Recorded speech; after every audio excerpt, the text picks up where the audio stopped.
Akkam jirtan har'a viidiyoo baay'ee addaa tokkoon isiniif qaba. Yeroon kana isiniin jedhu AI akka ChatGPT bilbila keessan irratti jechuudha daataa malee fayyadamuun akka danda'amu ni beektani. Egaa hin beektan yoo ta'e AI jechuudha yeroo ammaan kanatti jechuudha dhaabbanni Google dhaabbanni beekamaan Artificial Intelligence jechuudha daataa maleetti AI fayyadamuu dandeessu. Yeroon kana isiniin jedhu waliin haasa'uu dandeessu, footoo ergitanii gaaffii gaafachuu dandeessu.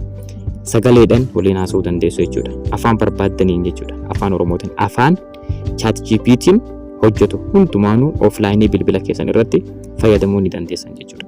Egaa viidiyoo kana keessatti maal akka ta'e akkasuma immoo akkamittiin akka AI san buufattan moodela kam akka filattan eessarraa akka argamu tokko tokkoon isinitti agarsiisa na waliin tura. Egaa chaanaalii Walloo Aseetiif ammoo haaraa yoo taatan subscribe godhaa. Asumaan viidiyoon kun nama hedduudha fayyada. Share godhaadhaa hiriyaa keessan biraan gahaan jenneen jedha. Egaa aappiin kun Google AI Edge Gallery jedhama.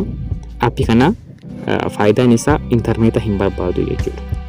Akkasuma immoo daataa keessanillee nama biraatiif hin baasu yookaan immoo piraayiveetiidha jechuudha. Saffisni isaa immoo haala bilbila keessan irratti hundaa'uudhaan saffisa olaanaa kan qabu jechuudha. Kana jechuun AI kanaan barreessuu akkasuma immoo gaaffii deebisuu, suuraa hiikuu waan barbaadan waan AI tokko daataadhaan hojjetu hundumaa ni hojjeta jechuudha. Egaa AI kana akkamitti buufattan? AI kana buufachuudhaaf gara Play Store deemtanii search gootanii jechuudha. Maal jettanii Google AI Gallery Edge jettanii search yeroo gootan aappiin sun isiniif ba'a. Yoo achiin isiniif boodide ammoo karaa biraadhaa jechuudha. Maali Chrome bilbila keessanii keessa seentanii Google AI Gallery jettanii yeroo search gootan jechuudha isiniif dhufa. Kanaaf isa GitHub jettu kana jechuudha. GitHub kan jettan aseetni kan buufachuu qabdan jechuudha. Iddoo biraatiin osoo hin taane asiin buufattan yoo Play Store keessatti isiniif mul'isuu dide jechuudha. Play Store yeroo hedduu biyyoota hedduu keessatti application hunda hin mul'isu waan ta'eef jechuudha. Yoo bilbila biyya isin jirtanitti Play Store dhorkaate asiin gara Chromeetiin ni buufattan jechuudha. Erga buufattanii boodatti gaamma wanta itti buufantu jira. Akka AI sun offline hojjetu jechuudha. Kanaaf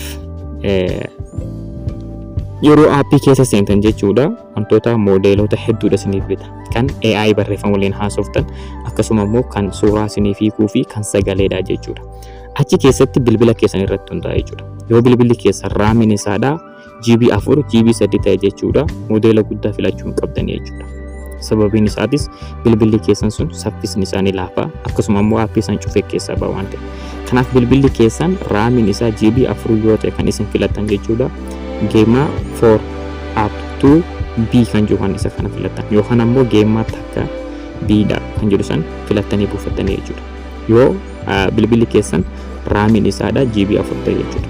Akkasuma 4B, 7B, 8B modeelota gurguddaa kanneen filachuu hin qaban. Sababni isaadha bilbilli keessan suuta deema jechuudha. Akkasuma immoo ni goggoasa jennu san jechuudha. Akkasuma immoo cufamee aappii san keessaa bahuu danda'a waan ta'eef modeela bilbila keessanii wajjin wal fakkaata.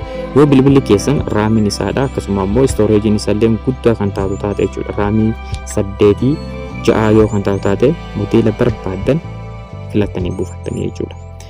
Egaa haala itti fayyadama isaa isinitti himu erga modeelota sanniin daawunlood gootanii xumurtan jechuudha. Fakkeenyaaf modeela GB 2.5 san yoo buuftanii xumurtan AI sanii wajjin chat gochuudha jechuudha yookaan immoo walitti haasa'uudha. Fakkeenyaaf gaaffii gaafachuudha yookaan immoo waan barbaadan jettanii AI san gaaffii gaafachuudha jechuudha. Fakkeenyaaf na barsiisii waa'ee AI jettanii yoo isin isa gaafattan gabaabumatti isiniif deebisaa jechuudha. Akkasuma immoo suuraa kaaftanii itti erguu dandeessanii jechuudha.